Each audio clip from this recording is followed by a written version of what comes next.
All right, so here goes. We're stepping into 2020, and I just turned 33 on January 8th. It's not so much that my birthday was coming that I was having, I guess, another existential crisis, but I was really starting to fall into this place of depression. Every day just sort of runs into the next, and I start to feel like I'm just living Groundhog Day over and over again. I don't really like to use the word praying. I just feel like sometimes the syntax of the word gets a little bit confusing along the way, but to make this video more understandable, I've been praying. I've been asking for my higher self or for spirits or these ideas that some of us have of something outside of us would give me a answer to what it is I should be doing and what direction in my life I should be going, and what's my passion, like who am I, what am I stepping into? Another year of the same things, another day that feels like the same as yesterday. Or the truth is that days just feel the same because time has a way of slowly changing. And normally when we have deep impacted change, that's kind of frightening for us and we can't really handle that. So I've been sitting with myself, writing in my journals like I do often, and asking, please send me a sign, send me anything, tell me what I should be doing again. Even though that there's always this part inside of me that kind of knows, but I kind of stuff that part down. So I've had a few comments on a post that I posted, I don't even know, maybe 3 or 4 years ago that hasn't seen any comments really. And in the past 2 weeks, it's gotten maybe 4 or 5. And I remember telling myself after the third one that if I got another comment, I would go back and make another video. And I didn't because I was being cowardly. And then about 2 hours ago, I got another one. And I thought to myself, well, if I'm asking for a sign to be sent another comment, that I'd go ahead and do it. I feel like I would only be slapping the universe in the face if I wasn't to go ahead and come back and give some of these people what they've asked for, and they've asked for my truth. And I'm going to be honest, the video that I posted was about my ADHD and me stating that I don't necessarily believe the box that I've been put into for having ADHD.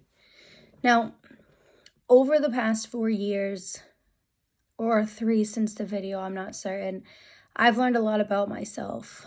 I speak really fast, so sometimes people have a hard time keeping up, but it's mainly because my thoughts are moving so much faster and my mouth can't seem to keep up, and that's a big reason why I pulled myself away from making videos. I started to judge myself. I started to think that other people were judging me. I started thinking that the content I had to write about didn't matter and nobody was going to want to hear this, but the truth was, in all the videos that I made and all the ones where I wasn't really being myself, they were never really seen. It was the video that was the raw. It was the rawest of anything. It was just me sitting in a room doing this. I didn't have any special effects. There was no editing. It was just me telling the truth. And that's what I'm going to do right now. And I know if anybody else who has ADHD and is watching this, that eventually the time for your attention span is going to run out. So I would like to know, and I would like to have more comments, my chair's making a squeaky sound, about the things that you want to know, about the things that I could tell you about me, or if there's anything you want me to share that makes you feel a little less alone. I didn't want to believe that ADHD was like a thing or that I had this. And I definitely didn't like that I was put into some sort of box of a person, like, oh, and I also, once I was labeled with it, I started to find myself like attaching to that, like, oh, it's my ADHD that makes me do this, or oh, it's my ADHD that makes me do that. But then I really started to realize, like, oh, it's my ADHD that makes me do this, or oh, it's my ADHD that makes me do that. Like, I have a really strong passion for learning, but only the things that I want to learn about. If you were to sit and give me something to read or do that doesn't interest me, there's nothing you can really do to make me care. I just don't. I don't know if that's said for people with ADHD or all people, but if you give somebody with ADHD like me something to do that they really love, it feels as if all time just disappears. I become so focused. I'm engulfed in the moment, and there is absolutely no feeling of time. It just feels like what you're doing is what you want to be doing, that rather somebody not paying you, or it's the intrinsic motivation. It's the feeling on the inside that really pays off. And I also know that my ADHD has caused what I would sometimes label as problems or opportunities for me to create change. If I let myself fall into this place of depression, because ADHD can be linked with depression. You can read all you want about ADHD. I haven't read too much. I just know and study my own brain. I don't need a bunch of people telling me what's wrong with me. I can feel it. I know that I get sadder than other people, and I have high highs, and I can fall into really low lows.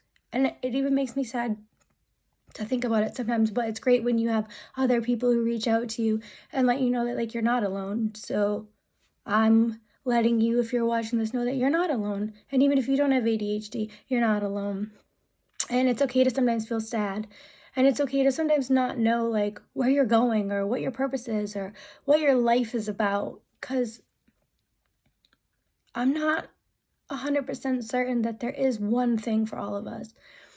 And even if there is that one thing that you love to do that one thing because you love to do it. And let that be why you do it. And then everything else will just fall into place. Because when I write for me. And then I share the writing sometimes. And that's great. But once it started to become work, I started to pull away. And my creativity started to be stifled because I was looking at it as a job rather than journaling that was helping and therapeutic to me. As I'm getting older, I'm starting to notice that life isn't about the things that I own. It's absolutely not about having expectations. I think in 2020, I'm just going to throw all expectation out the window because every time I expect something, usually I'm let down. But it's in the small things that I don't ever see coming or expect that I actually find real joy in. A silly story, I had to go return something after Christmas, and I remember the lady told me before Christmas, like, if you have anything returned, make sure you're the first person here, get here right when we open. And so I did, and I was the first person in line, and everybody was behind me and started piling up within the first 2 minutes. And I was like, yeah, victorious. Like, I was the first person in line, I did it. And it's silly, but I felt victorious for that. Sometimes in life, I set this really high bar for myself, which is great, setting bars and having goals and things, but remember that it really is along the way of going about things. It's the growth and the learning. And if you have a learning disability or ADHD, or sometimes you feel more depressed than others or alone, I know that my ADHD can make me feel so alone because I don't really have any friends who have it. I don't even fully understand it sometimes myself, and I don't like to use it because sometimes I think people think it's a crutch for me. It is harder for me sometimes to read. I watch other people just read and they're read. And when I read the same sentence about 16 times over and over again. And then I'm sitting over there thinking about, like, Bob has 8 apples and Karen takes 2. And, if a train has to get from point A to point B. And I'm over there just thinking, like, what's the train conductor doing when he gets home? Like, I wonder if he likes his job. And then I start thinking about, like, my own life and, like, what I'm going to do. Like, what am I going to eat later on? Oh, yeah, I have all those dishes in the sink I have to wash. Oh, I got to get home and, like, clean all these. Just, like, my brain will just go any and everywhere. And it's almost as if I need to, like, pull the reins in and have control over it. But it's not impossible. I've learned techniques. I've learned that I'm very smart in a lot of areas, and that people with ADHD or people with anything, I don't care whatever you want to call it schmammerschnä, people, we are all so very different. I love people watching, and we are very different as people. I know that I can sometimes be very courageous, and I can sometimes be a coward. And this video, I promised myself I was going to post it, that I'm going to be courageous, and I am not going to let the fear of what I think others may judge me for stand in the way of posting this video. It may not have had any great content. It may have helped one person, but the reason why I did it was because I felt it was important for me to share this, and because I was asked by a few other people and I was told that they liked what I had to say. And I have much, much, much more to say, but I like to keep the videos short because even for me, I like a short video. I pick the short videos. So I guess if I receive comments on this and I continue to stay in this place of really wanting to share my story, then I'll be back. And to the few of you who have made me feel special again and made me want to share my story, you are the real MVPs. And to everyone else who stops and watches this and takes this time, thank you. It makes me feel just a little less lonely, knowing that there are other people who want to know about what it's like to have ADHD or to just have a mind that thinks incessantly. I'm going to wrap this video up here, and I hope that it does something somewhere. Like it, don't like it, share it, don't share it. I didn't make it for the views. I'm not making the videos anymore for people to share me all over. I just felt I owed it to the universe to answer what it is I felt I asked. Thanks for watching.